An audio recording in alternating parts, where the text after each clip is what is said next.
Howdy do everybody, it is Frugal of FRUGEE. We are back with I Love You, Colonel Sanders, a finger-licking good dating simulator. Let's get back into the game. Last time where we left off, we fell asleep at Colonel Sanders' house, right? So let's just see where that takes us from there.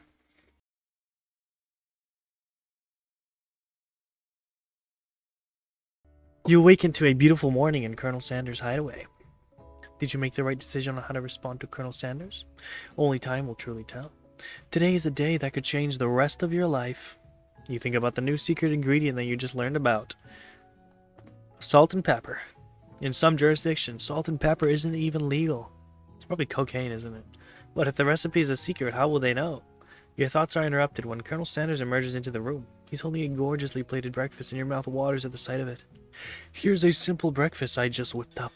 It's meticulous. You tasted Colonel Sanders' food and it takes you on a journey. When you return, he's waiting to ask you an important question. So, would you say that we are the perfect match? How presumptuous.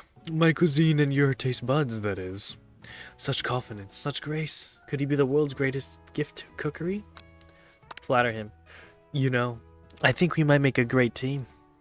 A single tear begins to pool in the corner of his eyes as he gazes out the window. And with that, and with the right business partner, I know I can't fail. Business partner? Could he be talking to you? It's all happening so quickly. Overcome with emotion and confused by your feelings, you're on the verge of tears, unable to speak. The only answer you find is to run out the door and get home. There's still one more day of school after all. The University of Cooking School Academy for Learning waits for no one. You get home to find something very surprising. Your best friend is there waiting for you. Where have you been? Because I had one heck of a night. I've been desperate to talk to you about it, but I couldn't find you. I got worried that something had happened to you. It's okay, But now that it turns out you're fine, I can finally get you up to speed on the saga of Miriam. Sure, but you will not believe what happened to me after school yesterday. I went on a date. I think I can believe that. Since I'd been partnered with the Clank, he asked me to go out with him.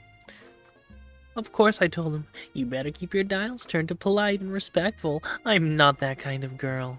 Okay, let's not get ahead of ourselves. But he was just interested in spending some one-on-one time together and getting to know me, and so yeah, I said, sure, I can get to know the little metallic guy. Long story short, he took me skydiving with his friends. What? But things quickly spiraled out of control. Did she just say skydiving? As if that's a typical first date to go and talking pressure cooker. Yes, that is true. And now I'm not really sure where we stand. You don't give Miriam time to tell her whole story, however. Modeling up the details of your own night is just too much to bear. And I went on a date too, back to Colonel Sanders' house where I spent the night with him. You what? Nothing happened, but the emotional connection, wowzers. Miriam tells you to move on from this whole Colonel Sanders obsession and focus on school. Bro, if being obsessed with Colonel Sanders is wrong, I don't want to be right. Amen. That's based. That's Colonel Sanders. After a short argument, you both agree to go on your separate ways. When you arrive at school, you encounter your rivals in the quad. You can tell from a distance that they're picking on Pop, though he himself might not quite grasp that fact because, you know, he's Pop. What's swirly? It sounds delicious. Oh, it's great. I'll order you one right. I'll have my swirly with sprinkles, please. Sprinkles is a dog and a treat. You can get your swirly dip too. Okay, that sounds kind of. Why don't you pick on someone your own size? Because I'm literally the biggest person at this school. There is that horse that Colonel Sanders rides to school. But who would dare pick on such a gentle and beautiful creature? You've got some nerve, FRUGEE, suggesting I pick on a defenseless horse. Now you're twisting my words and I won't have it. You clench your fist. But the injury from yesterday's mixer accident makes you wince with pain. Doesn't look like you can go on cooking like that. Might as well just give up. I'll never give up. Ever. Colonel Sanders arrives just as it appears. Things are close to boiling over. A naturally intuitive person, he senses that something has been going on.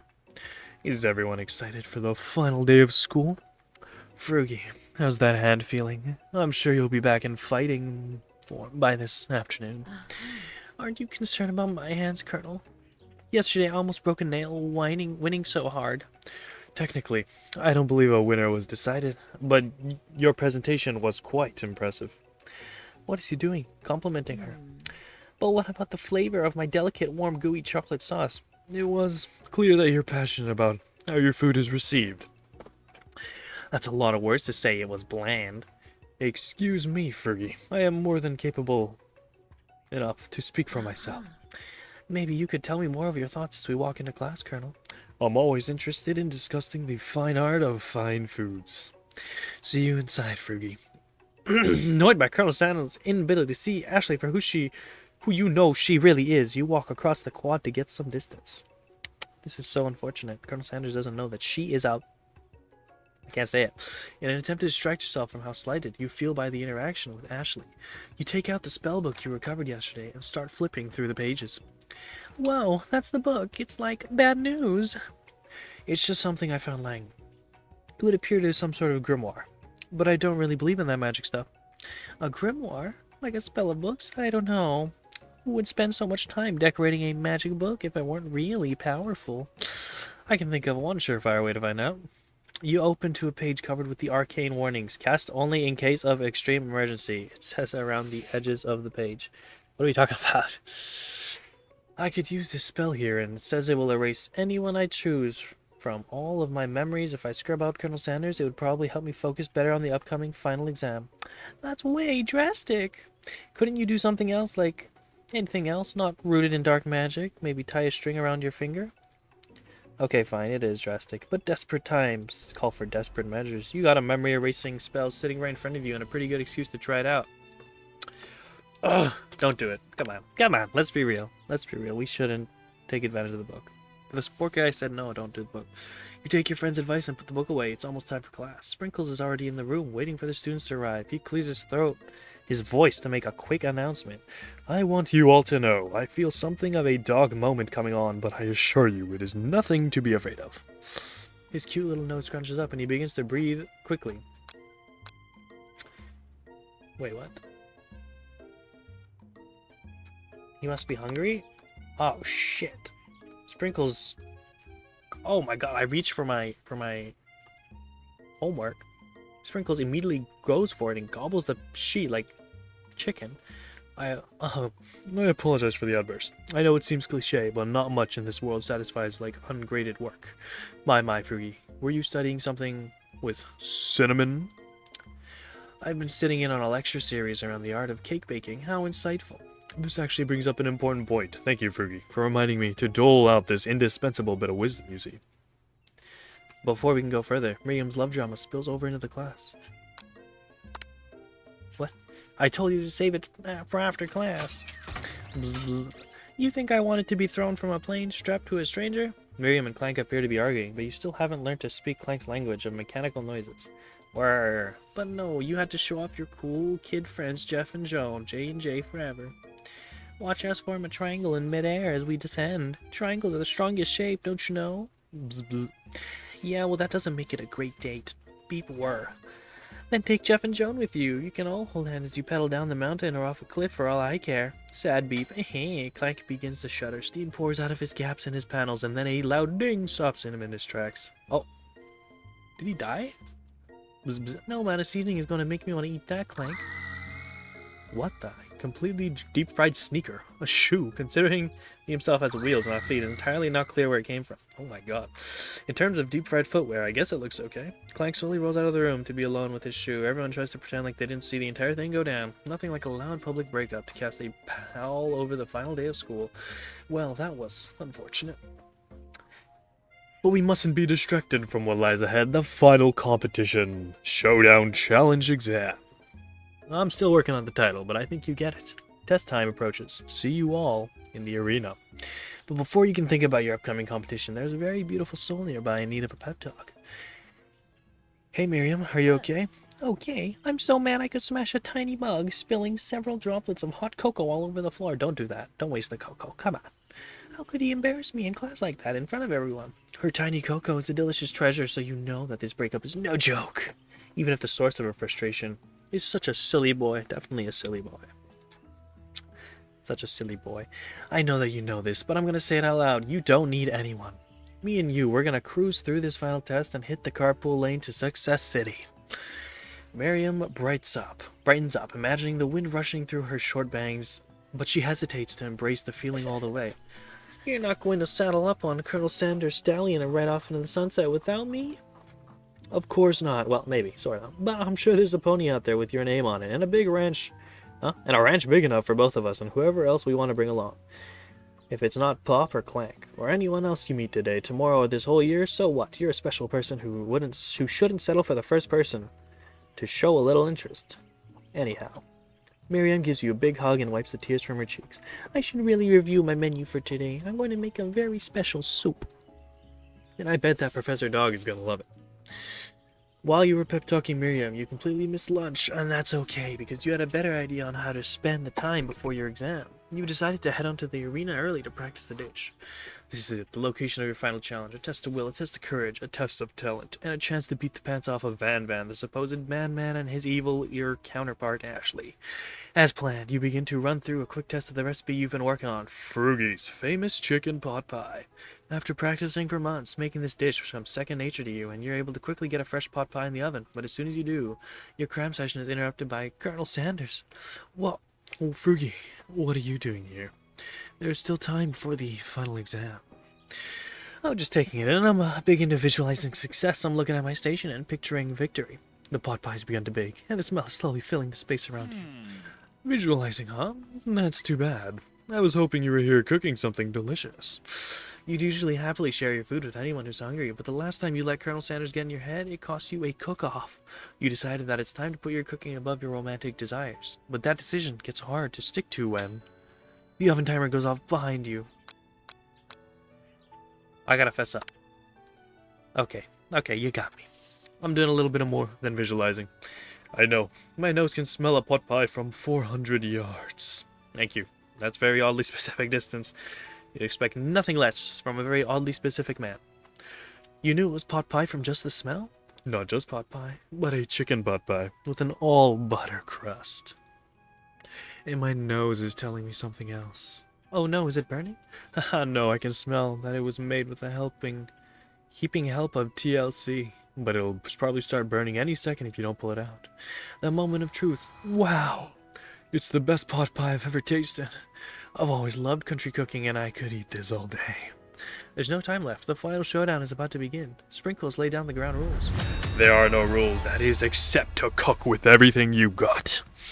You step up for the cook-off of a lifetime. You decide that mac and cheese plus the pot pie you've been practicing are just the dishes that'll push you over the edge to victory. Meanwhile, both Van Van and Ashley are prepping wildly elaborate dishes per their usual over-the-top selves. Miriam has her giant magnifying glass and several sets of tweezers. She's definitely prepared to go big or go home. Huh? She's definitely prepared to go big going small. What does that even mean? I only know go big, go home. Colonel Sanders seems to be harnessing his 11 herbs and spices, but he's trying to find a way to improve on something perfect, his original recipe, fried chicken. The intensity in the room starts at a full 10 out of 10 with a frenzy of action. Everyone is calling out really cool special cooking moves as they prepare their food. Wow, this is getting serious. Like, what do we mean special cooking moves? Super whisk! like mega chop! You know, like, what do we put in the oven? 375! Like, what is, I don't know if these are cool moves, but I'll take it. Colonel Sanders batters his chicken as it levitates through the air. maybe they got some cool moves. Egg wash! Miriam fiercely injects ingredients into an itty-bitty pot of broth. Best friend, Baster Blaster! Okay. Van Van flexes his pectorals as he chops open a sea urchin. Let's rock and roid! Ashley scoops her pastries off the tray with lightning speed. Shallow personality spatula. Okay. Even Clank gets on it. Okay. 5-dial pressure point chicken cooking technique. Oh my god. Clank, you're going crazy. Wait, when did Clank learn to speak English? It's a singularity, as was foretold. We mustn't let it happen or the appliance uprising will take us all. Oh, sorry, wrong voices. Anyways, self-dish. Van Van quickly unplugs Clank and rolls him out the back door of the arena. As you frantically prepare your dish, you notice Ashley has her spell book out. Is she going to use some dark magic to turn the tide? You've got a book of your own, you're desperate not to see her win another battle. Should you take this opportunity to fight magic with magic, even if it's most certainly evil? No. We're gonna win this raw. Who needs magic when you've got passion? I'm going to do it the hard way. Colonel Sanders sees that you've chosen to win on your own terms, and he gives you a subtle wink from across the room. I believe in you, FRUGEE. Do it for me. For your love. Miriam notices too. And I've always believed in you, FRUGEE, since we were little kids, because I'm your best friend forever. You notice the trend that Miriam's at your station cheering for you. Miriam, what about your dish? If you're cheering, who's cooking? Tiny food, short cook time. I'm actually already done, so I thought I'd help you. Oh, that's sweet, but Miriam tosses a handful of spices directly in your boiling noodles. It's the secret ingredient. However, she doesn't know that you lied and the ingredient was made up, and where in the world did she get an eye of newt from? The boiling pot explodes, sending Miriam flying backwards. The watery noodles begin to swirl in the air, bubbling into a dark cloud that thickens and congeals before your very eyes. It is I, Steve, the spork monster. Okay. Steve, wait, what happened to Borko? You're not here to battle me, are you? We spork monsters are many. I think Borko had the day off, but you have conjured Steve, and I hate to battle, so I'd say you're doing pretty alright. Oh, hey, you're in the middle of cooking competition. I love this stuff. It's better than TV. You crazy kids and your culinary skills really impress me. Mind if I hang out? I'm sorry, Steve, but I'm in the middle of something. Do you mind? Steve the spork monster notices that you have got the grimoire stashed beneath your cooking station. I see what you're up to. Crisscross some magical items and accidentally summon me, huh? Haha, yeah, you guessed it, sorta. If you're here, would you mind tossing some fresh noodles in a pot of salted water? I'd love to. I've always wanted to be a top chef, actually, you know, when I was just a little spork pup. Back in the old country. Okay, you can feel Spork Monster. Why do you have to tell a long story and a very involved story? You don't know where exactly they came from, but it seems like it was probably lonely there. Actually, you know what? Maybe you should watch from the stands. I really need to focus on this competition. I understand. It's not like the time at the monster school when I had fallen asleep during scare tactics class and I woke up. You toss a serious stare at Steve and he takes the hint. Steve, get out, please. Leave me. I don't need you. Leave, please. Leave me. Never mind, I'll tell you later. Good luck. Having suffered this huge setback, you don't know how you could ever win. I summon extra power from deep within myself. I can do this. I have what it takes. I came here to win. Your hair turns mac and cheese orange as culinary energy flows through your body. My heart is pure, my hands are steady, my taste buds have been preparing their entire lives for.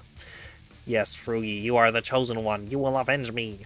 The power you've been summoning immediately fades back out. You interrupted my inspiring monologue. Sorry. My heart is pure, my hands are steady, my taste buds have been preparing their entire lives for this moment. I will show the world my cookery. You begin to levitate off the ground. Energy courses through your body. You know that with this power, you can do anything. Except turn back time, which would be super useful because while you were powering up, your chicken pot pie overcooked in the oven and can't be served. Don't worry, dear FRUGEE, you may have suffered some setbacks, but all is not lost. Impressed with your fortitude, Colonel Sanders decided that you have earned his support. I've been watching you all day, and I must say, I'm truly impressed. You've been thinking on your feet and rolling with the punches. He steps up to your station and stands right beside you. I'm here to help. All you've managed to make is mac and cheese and time is almost up, so you're going to need it. But Colonel Sanders, what about the test? What will happen to you? What about the rules? Following the rules has never been my thing. I follow my heart. What a guy. Oh, so dreamy. Colonel Sanders unfolds a delicate white towel to reveal the most delicious fried chicken tenders you've ever laid your eyes on. And besides, sometimes unexpected combinations can have surprising effects that surpass their individual efforts. Are you suggesting if we combine forces we can form the perfect food union? Time's up. Time's up, students.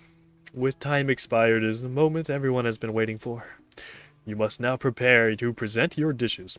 A handful of students stand tall, but this class seems incomplete. It seems we're missing some students, Pop. Clank. From off-screen, you hear pure and innocent giggle that can only come from one student. Hee, I'm flying. It sounded like it's coming from the broom closet over there. Miriam, would you mind? Inside the closet, you see Pop hanging on a broom hook by the elastic of his underpants. Pop, get down from there right now. Let me guess, did Van have you do something with this? When someone asks for a wedgie, who am I to refuse? I thought a wedgie was a salad. It looks like Pop is eliminated from the challenge, seeing how he didn't cook anything. Pop, get out. You're worthless. I can't feel my legs. May I be excused? Sure. Just leave. Just leave, Pop. Get out of here. You kids and your pranks. I must say, it's not the worst prank in UCSAL history, but it's not exactly yearbook material. Wait a second. Pranks. Clank, where did the pressure cooker roll off to? You wait to hear a signature word beep and other onomatopoeia, but there's not. Somehow, he must have gotten unplugged, I guess. We'll have to figure that out later. That leaves only 4 remaining. We know Van did it. Students, please collect your final projects. Yes, it has been a long semester. Wow, 3 whole days long. But after days of hard work, the time has come for me to eat. Miriam, please step forward. Now, describe your dish. I made tender udon noodles and savory soup. Why is it so tiny? What? My word, it's so delicate. Is that a teeny tiny Naruto maki I spy afloat in this itsy bitsy bowl? Yes, chef. Please call me Sprinkles. Chef is my father's name. Yes, Sprinkles, and some green tea made from baby tea leaves that I picked myself. Sprinkles carefully sniffs around the dish before opening his mouth and letting just the tip of his pink dog tongue dip into the bowl. Sublime. Would anyone like a taste?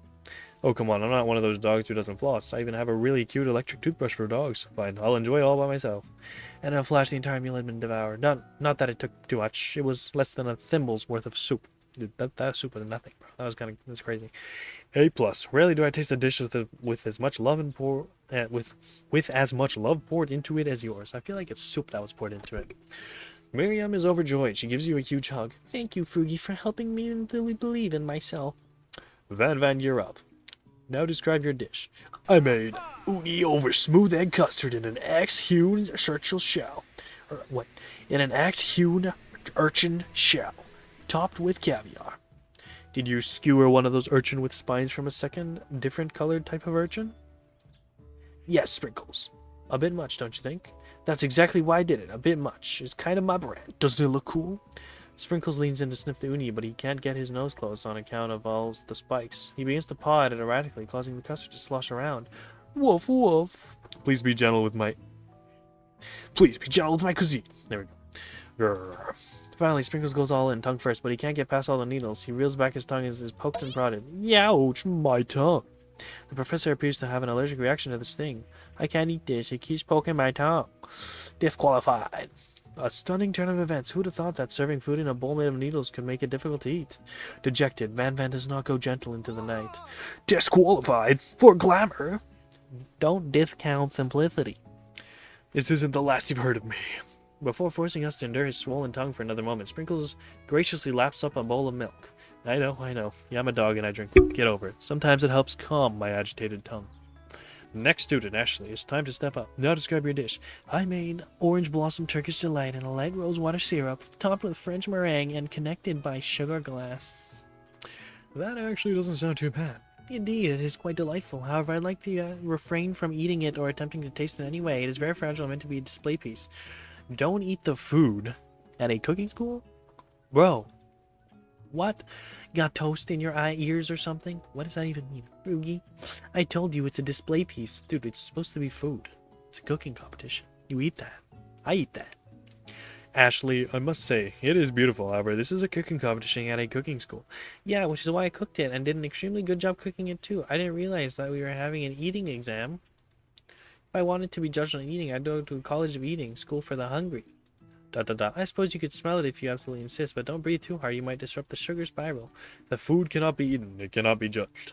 You are disqualified. Rage overtakes Ashley, and she finally cannot keep her two-faced routine up. You wouldn't know high-end cuisine if it cooked you. And with that, Ashley storms off to rededicate herself to being the best, but this time without being shackled by trying to be fake nice and liked by everyone. This isn't the last time you heard of me, either. If this class gets much smaller, I'll be teaching myself. You and Colonel Sanders, the final cook, step up together. Two chefs? What began as a bowl of delicious mac and cheese has become something else. He examines it closely, sniffing and eyeing the bowl. Uh-oh, I don't have a good feeling about this. From somewhere in the room, a literal drumroll plays. Just when I thought I've seen everything in the kitchen, you give me this thing? And completely blow me away in my 49 dog years of life. I've never tasted anything so delicious and perfectly balanced. It is so delicious, in fact. Oh my god, I can't speak. It is so delicious, in fact, that everyone passes the cloud. What? You pass, and you get a pass. Everyone gathers around and partakes of the mac and cheese bowl. They all seem to transcend this reality into another dimension. You win! Together, you and Colonel Sanders have made a new menu item. The new menu is so impressive, even Van and Ashley are drawn back by its magnetic fragrance. When they gaze upon your mac and cheese bowl, they admit that you are indeed an excellent chef. Sprinkles declares that you have passed. Everyone has passed, but there were supposed to be more battles. But come on, how could they be better than this one? Now that the school year is complete and everyone has graduated, the students return for one last assignment to get their groove on. The cafeteria has been completely redecorated in order to serve as the site of the school's graduation dance. Compared to the massive high-tech cooking arena, the humble decor seems downright cute and cozy. DJ Dog is in the house. Oh, oh, oh. Dude, what are you talking about? You knew that Sprinkles was a master chef, but also a world-renowned turntablist. Who says you can't teach an old dog new tricks? Van Van and Ashley tell everyone they've committed themselves to righting the wrongs that they did while they were villains. Their outfits are like the same, but just different. Like, the same concept. For a moment, you actually believe them. Not another haunting. No ghosts allowed at graduation. It's clearly written in the school's bylaws. I was never a ghost. It was actually tricky to finally notice me. Oh, amusing. And now that everyone is together, it's the Spork Monster. He has totally mellowed out. Everyone, the Spork Monster is no more. From here out, I'd prefer that everyone refer to me by my new name, Party Monster. Student tries to finish what he's saying, but everyone is too wrapped up talking to Spork. Sorry, Party Monster. It's Party Monster, not Spork. Dejected student walks off. Maybe things didn't work out for Miriam romantically, but she found the love in her cooking. And you know, she's gonna do great. A red carpet rolls across the floor of the ballroom. It's like a Hollywood movie premiere. Who could command such an entrance? It's Pop. He's arrived late to the dance, but apparently for good reason. Walking the carpet, you see perched atop his dirty chef's hat. A crown? Welcome back, Pop. I know you weren't able to complete the final exam and accept your diploma, so we had it mailed directly to your father. We figured it was the least we could do for the school's dean. Oh, I get it. And we get a new wing on the school. Not to mention the honor of educating the son of the chancellor of such and such. The music at the dance is interrupted by the sound of sparkling and electrical hissing. It's Clank, who had arrived late to the dance. Now that I have graduated, I can reveal my truth. Oh, whoa, he's still doing the talking thing. I am Clank. I am not of this earth. I am from a faraway planet in another dimension. What? What? Okay. I actually feel like I knew this whole time. Now that I have learned the ways of your kind, I must return. Miriam, will you come with me? I don't know what to say. Besides, no, obviously. I have just begun to learn who I really am. This isn't time for me to devote my life to figuring out who you are, Clank.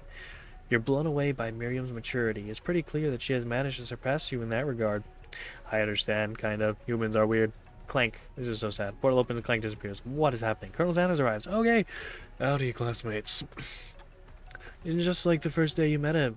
He has come prepared to feed the entire class. However, it is not enough to just give them a bucket of chicken. This time it's a full meal. I did get to the most famous chicken man in the history of chicken and man, but I didn't get to be the most famous chicken man in the history of chicken and man by not reminding people to go out and buy my chicken. The end? Question mark? Is that the end? No, it's not the end. As everyone feasts on their delicious chicken dinner, Colonel Sanders finds sitting at the edge of the dance floor. Colonel Sanders? Yes, FRUGEE. I couldn't help but wonder. Was our final exam team up purely an active strategy carried out by two cunning chefs, or was it something more? I'm afraid I can't answer that question directly. Instead, I'd ask you a question of my own. May I have this do-si-do? Colonel Sanders extends his hand to you, and you feel a surge of energy jump off from the tip of his fingers. His hand, the hand of a master chef, so dedicated to the craft of fine cookery, so tender yet refined, so milky smooth, fingers like finely battered drumsticks turned into flour, soaked in buttermilk and dusted with exotic spices. But they do not reach for tongs, a knife, or even a spork. Tonight they reach for you.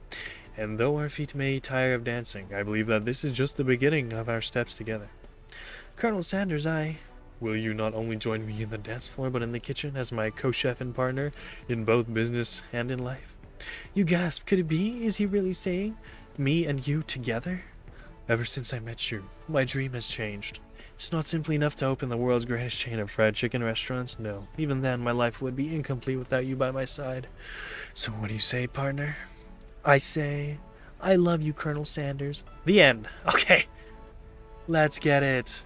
This is a finger-licking good dating sim. Oh, it's so loud. Oh, shit. Oh, shit.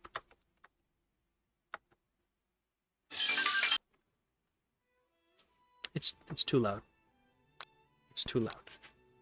I can adjust it, but it's too loud. Anyways, I'm not gonna. But anyways, thank you so much for watching. This was I Love You, Colonel Sanders, a finger-licking good dating simulator. Wow. We really went on a date with Colonel Sanders, and not just that, we're gonna get married to Colonel Sanders. Oh my god, this is crazy. I'm already ready to reap the benefits of being the wife of CEO of KFC. Anyways, thank you so much for watching. This was a dating sim with Colonel Sanders as our main main target. Damn. Well, thank you so much for watching. We've got more videos coming along the way. We got some fun videos, some scary videos, all kinds of videos coming along the way. So stay tuned. All right, make sure to like and subscribe, and don't forget to have a wonderful day. Thank you for watching.